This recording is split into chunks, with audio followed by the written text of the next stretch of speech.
Direktorat Reserse Kriminal Umum Polda Jawa Tengah menetapkan 3 tersangka dalam kasus perundungan terhadap korban Dr. Aulia Risma.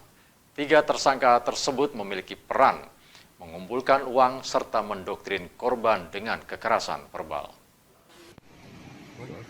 3 orang tersangka kasus kematian Dr. Aulia Risma Lestari, mahasiswi PPDS Anestesi Fakultas Kedokteran Undip Semarang, dalam laporan perundungan serta pemerasan terhadap salah satu korban Dr. Aulia Risma Lestari yang ditemukan meninggal di dalam kamar kosnya.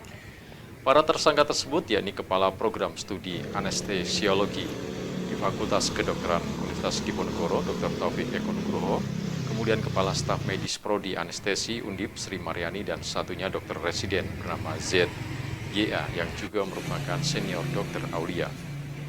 Ketiganya memiliki peran melakukan pengumpulan uang sejumlah 97 juta rupiah, penipuan serta melakukan kekerasan verbal terhadap korban serta juniornya pada saat melakukan pendidikan di PPDS Anestesi Undip Semarang. Para tersangka terancam hukuman 9 tahun penjara, namun kepolisian belum melakukan penahanan dengan alasan kooperatif. Dalam menetapkan tersangka terhadap ketiga pelaku, penyidik Direktorat Kriminal Umum Polda Jawa Tengah telah melakukan pemeriksaan 36 saksi dari keluarga, teman korban, investigasi Kementerian Kesehatan, serta dari pihak kedokteran Undip.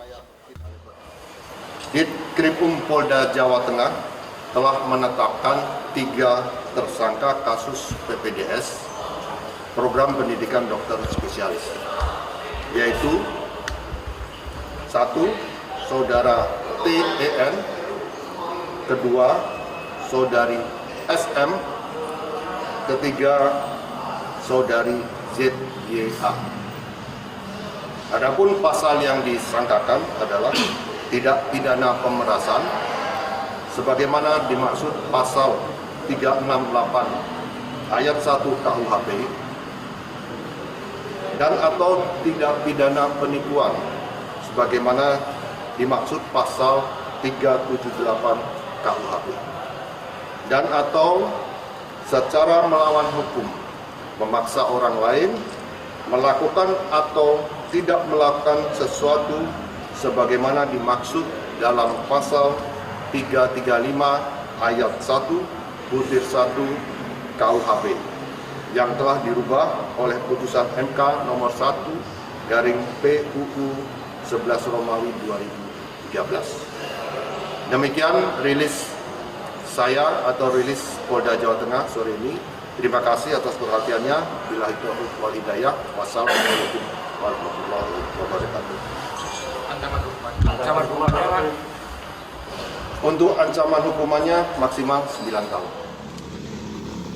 Terhadap ketiga orang dari Prodi Kedokteran Anestesi Undip yang sudah ditetapkan tersangka, penyidik menerapkan tindak pidana pemerasan sebagaimana dimaksud pasal 368 ayat 1 KUHP dan atau tindak pidana penipuan sebagaimana dimaksud pasal 378 KUHP dan atau secara melawan hukum memaksa orang lain melakukan atau tidak melakukan sesuatu sebagaimana dimaksud dalam pasal 335 ayat 1 yang telah dirubah oleh putusan MK nomor Undang-Undang 11 Romawi 2013 dengan ancaman hukuman maksimal 9 tahun penjara.